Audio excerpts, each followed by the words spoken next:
actually just did a show at Ada Lewis.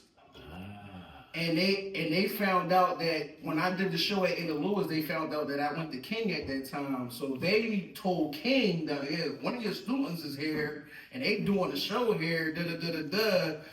So they found out about it. So the principal, he's not the principal, he's like the assistant principal. He found out, he seen me, called me over, he talked about it a little bit, and he asked me, he was like, yeah, so how much would it cost for you to do that here? I gave him a number. He ain't give me that number, but he gave me a good enough number so I could get the show. It's been years, Pete. What was that number? It's been years. It was about what, 1,500 at the time. 1,500 at the age 15. Yeah, that was a lot of money. It was a lot of money, but you gotta remember, I had to pay people too. Right. I mean, it wasn't all money going into my pocket. Gotcha.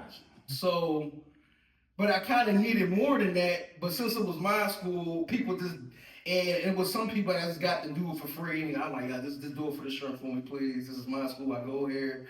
So they did it. So this is when I brung B5 back from Bad Boy. You know Bad Boy. They were brothers. They light skinned. It was 5 of them. They sung that song. They did the Jackson 5 song. All I do is think of you. Oh, you think? Yeah, I know you're talking about. Okay. Yeah, B5. I brung them. They was hot at the time. They came through. And so it was kind of dope putting on a show for a school that I actually went to. So when I'm on stage, I know girls is looking like, yo, I know him. That's the kid. That da da da da da. So the show was over. All types of girls coming up, putting numbers in my pocket, handing me numbers. This is before the phone thing, so people had to actually write the numbers down. So yeah, they just handed me numbers. I don't know who numbers I'm getting. I'm young at the time, so I'm just calling back these numbers, trying to remember. Like, I think this paper was the John with the da-da-da-da-da. I think this one was this, and I'm calling these numbers. So one time, I called one of the numbers.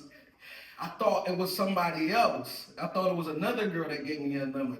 It was one that I was really on. I'm like, oh yeah, I'm gonna call her. I called the number. It wasn't her. I told her, I'm like, yeah, come meet. I told her, I'm like, yeah, come meet me at the crib, meet me at such and such. I go to the place where we supposed to meet. I see this girl coming from around the corner. I mean, no disrespect. She was very cute, very beautiful, but big girl. She was cool and all. That's not the girl that, huh? You ain't like big girls back then? That girl, I mean, they fine, but that's not the particular girl that I was thinking that she was coming over. So when she came, I'm like, who that? You know what I'm saying? So that's what I'm saying. It was a mess. My teenage life with the girls back then was a mess. Like, it was crazy. Now you are one of the guys that in the city, when people are doing big events, they call you. Mm-hmm. You kind of like the face of that. Mm-hmm. Have it ever became a time in your journey where it became overwhelming? No, because it was a point to where those big events that I'm doing now, it was a point to where they wouldn't let me do it. They didn't trust me doing it. Like, I hosted the Philly Hip Hop Awards like 4 times, but it was a point at one time where they were like, ha ha ha, you want to host it? Ha ha ha, yeah, ha ha ha, like kind of laughing it off, like I couldn't do the job. And then I got my opportunity, my first opportunity. Shout out to Jimmy the Saint. He let me host. I forgot what event it was, but it was at the TLA. I hosted it and I killed it. And after that, I was just hosting all types of events after that. All of the bigger shows that I probably couldn't get a couple years ago. After I did that TLA joint, it was a wrap. Now you're seeing you did one when Shelton Hill was up, Shelton Hill Mall. Mm-hmm. It was Gil, I think Bump J was there. Mm-hmm. Was that after the? That was Urban Expressions. Okay. That was UX Live. That was a new format that we were trying out. This was after This is after Urban Expressions left 48. We were on, I think, Telemundo at that. Yeah, we were on Telemundo. It was the only English show on the Spanish station, but Telemundo's all over the place. So it was a big move for us. So we was on Telemundo, and this is when I kind of stepped into the front of the.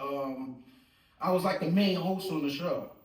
So we tried it out. We tried out UX Live. It was just a random idea that me and Shelly Shell just came up with. And I was like, yo, I think we can do it. So we came together, did the proposals, did the this, did the that, had the meeting with Shutterham, set that up, and then they said yeah. And I called up everybody, called up Bump J, called up Gilly, Diamond Cuts, called up everybody. It all came, and it was a super dope experience. I would love to do something like that again. It was crazy doing a show in the middle of Shuttingham Mall, knowing the significance of growing up in Uptown, knowing you know the significance of Shuttingham Mall, and you're there doing the show, everybody there watching you put on a production that you just did with your homegirl real quick off of a quick idea. And we did it about 3 times too. And it was successful every time. It was dope.